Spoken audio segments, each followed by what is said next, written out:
Hola, ¿qué tal? Soy Álvaro Ligori de FX Trade Invest y hoy vamos a ver un tema que me han pedido bastante por mail para que lo explique mejor y cómo puede tener incidencia en las inversiones, como es el tema de la inflación. Vamos a comenzar definiendo el tema inflacionario y cómo afecta a la economía en general, ya que la inflación ha vuelto recientemente a una conversación nacional y mundial después de años en los que apenas se había registrado como una preocupación.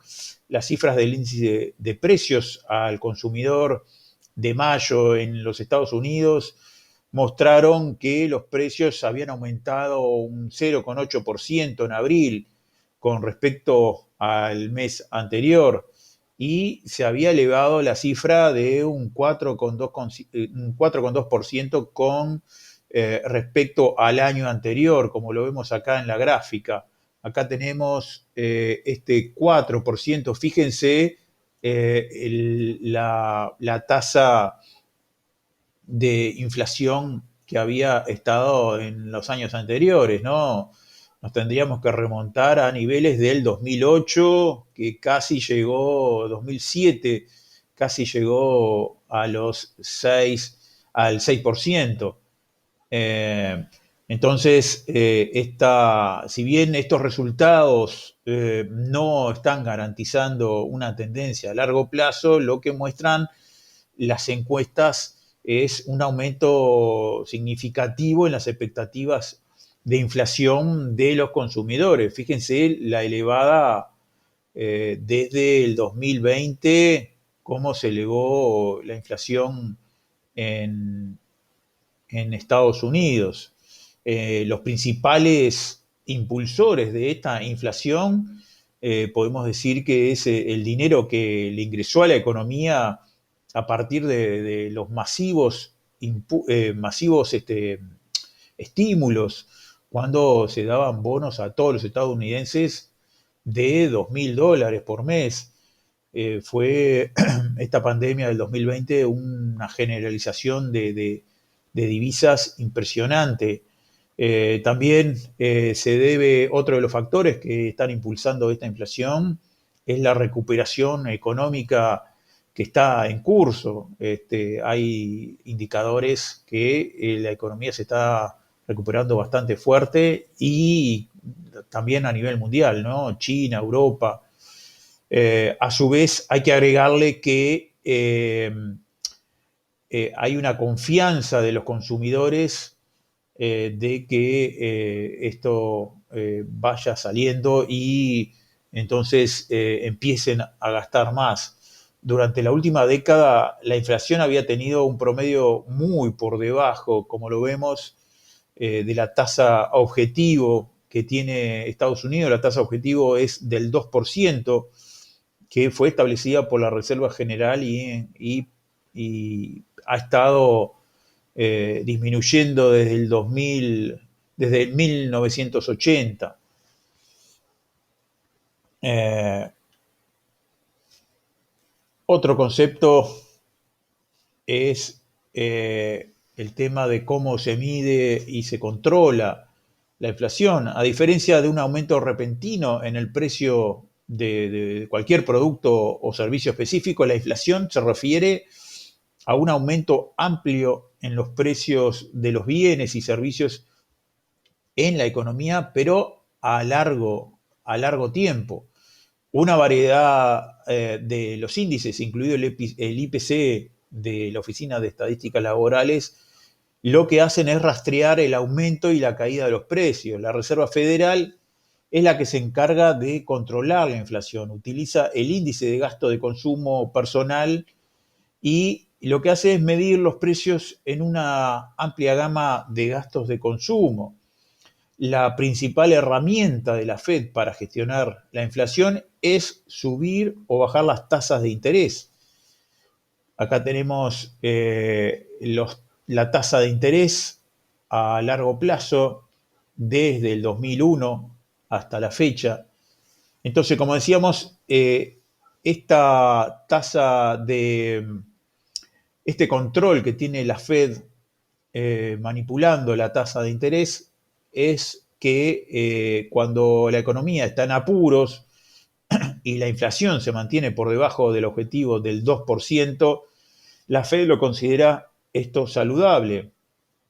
Lo que hace es que reduce las tasas para estimular el crecimiento económico y el empleo, ya que al disminuir la tasa de interés, como vemos acá, tenemos una disminución desde el 2019 hasta la fecha, o desde el 2007 hasta el 2010, llegando incluso a cero. Estaba cerca de la tasa de interés, cerca de un 5,5 aproximadamente.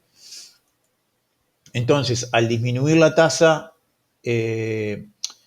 hay más consumo, las empresas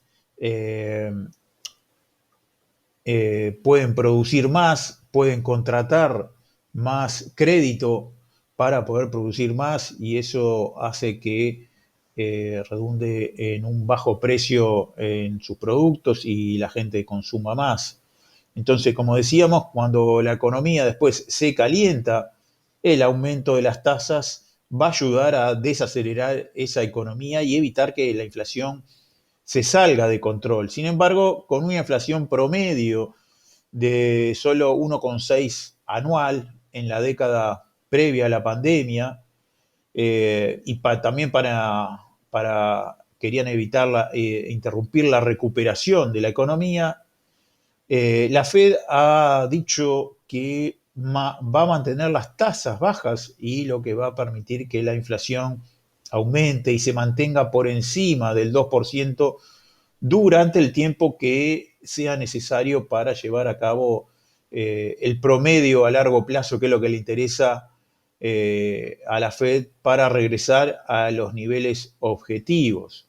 Entonces, como veníamos diciendo, ahí tenemos los picos más altos desde el 2001, acá tenemos desde el 2001 casi un 7%, un 8% aproximadamente, y se empezó a bajar la tasa de interés para que la economía empiece a crecer, lo mismo que en el 2007 con la crisis que habíamos tenido. Fíjense, bajó la tasa en 3 años a 0%, y desde el 2010 se mantuvo en 0% hasta el 2015, donde empezó a recalentarse la economía y empezaron a subir las tasas hasta 2018, donde también hubo un estancamiento y posteriormente comenzaron a bajar. Ahora, ¿qué pueden considerar los inversores en acciones? Las empresas suelen traspasar precios más altos a sus clientes y lo que a su vez puede ayudar a impulsar las ganancias y en última instancia las acciones. Ahora puede ser un buen momento para que los inversores revisen sus carteras de acciones y puedan ver cuál es la mejor opción. La recesión económica del 2020, me acuerdo, había favorecido a las empresas en las industrias relacionadas con la tecnología. Como vemos en las acciones, cómo subieron Tesla, subió el Nasdaq.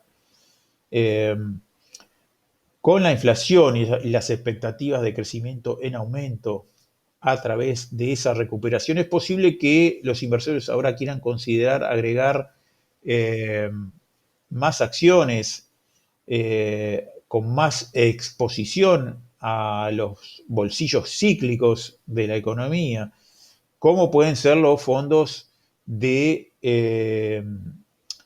inversión, los fondos también de pequeña capitalización o también fondos de poco valor, con empresas que pueden estar actualmente infravaloradas o tienen un mayor potencial de crecimiento o beneficios. Podríamos decir que estamos en las primeras etapas de un mercado cíclico de la economía en varios años. Ahora, ¿cómo podría afectar los bonos la inflación? Teniendo en cuenta que la Reserva Federal mantiene las tasas de interés bajas por ahora, los ingresos por los bonos pueden ser vulnerables a la inflación. Para ayudar a contrarrestar estos efectos, los inversores también pueden considerar los valores del tesoro protegidos contra la inflación, es decir, los famosos llamados TIPS, que lo que hacen es indexarse para aumentar de valor a medida que aumenta la inflación. Si la economía va a continuar creciendo, creo que la Reserva Federal va a estar menos preocupada por la recuperación y va a estar más preocupada para controlar la inflación. En ese caso, las tasas de interés más altas podrían volver a hacer que los bonos o incluso el efectivo sea una fuente de mayor rentabilidad. Entonces, volviendo al gráfico, ahí vemos cómo los precios del dólar con respecto al euro empezaron ya hace tiempo que vienen devaluándose y estamos muy cercanos a su zona, como decíamos, de ventas, este 1.2465 y 1.22. Por eso, con una tasa de interés alta, el dólar va a seguir devaluándose frente al euro. Por eso podríamos ver incluso con una suba de tasas en precios aproximados de 1.22, 1.24, viéndolo en semanal, en diario, perdón, lo que tenemos por delante a el dólar, como decíamos, ahí vemos soporte en 1.20 que ya lo confirmó, así que estamos esperando este 1.2163 para hacerle estos 104 pips y tenemos 119 pips por delante hasta la zona de ventas entre 1.2246, toda esta zona de acá 1.2246 y 1.22 y acá tenemos la zona de venta por delante que es bastante fuerte, pero por eso con esta suba de interés va a coincidir con que las personas se deshagan de dólares para ir hacia los bonos que van a ser más atractivos que las acciones o tener dinero en cash como forma de inversión. Por eso podríamos estar viendo niveles altos del par euro-dólar, donde puedan llegar, como vuelvo a repetir, y acá lo vemos ya a grandes rasgos, y se está dando, ya los inversores están viendo cómo la inflación está subiendo y ya hay menos posiciones en dólares. Vemos cómo está actuando los impulsos y retrocesos desde el 1.16, 1.17 que comenzó este impulso alcista y vamos a ver si va a continuar este segundo impulso hasta esta zona, como vemos, que es muy fuerte de ventas, así que de toma de ganancias, así que este 1.2290 lo tenemos en la mira y posteriormente donde rompa ese 1.22 tenemos este 1.24 en la cual hay una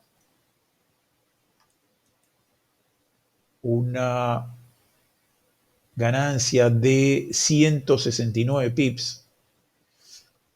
169 pips que ya podríamos marcarlo y dejarlo